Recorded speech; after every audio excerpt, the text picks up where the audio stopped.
C'est une histoire originale parce que ce livre raconte beaucoup d'histoires. Il y a la bataille de la rivière qui fait référence à l'épopée de Soundiata Keïta. Tama m'a permis d'apprendre plein de choses aussi sur la culture africaine que je ne connaissais pas.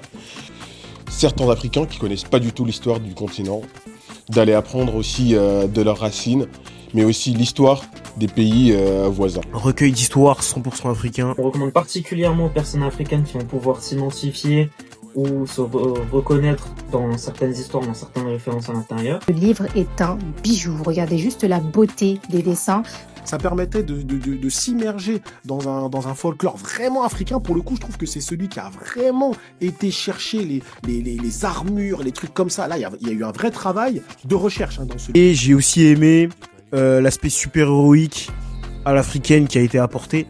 Et les divers masques aussi qu'on peut voir dans l'œuvre, pas forcément qui sont portés par les personnages. Comment l'histoire peut se raconter aux plus jeunes et même aux plus anciens en se basant sur le dessin, l'art du dessin animé, on va dire du manga. On va dire ça va être un choix du cœur parce que bon, je suis sénégalais, je dirais plus l'histoire d'Adama qui se passe à Dakar. C'est lui.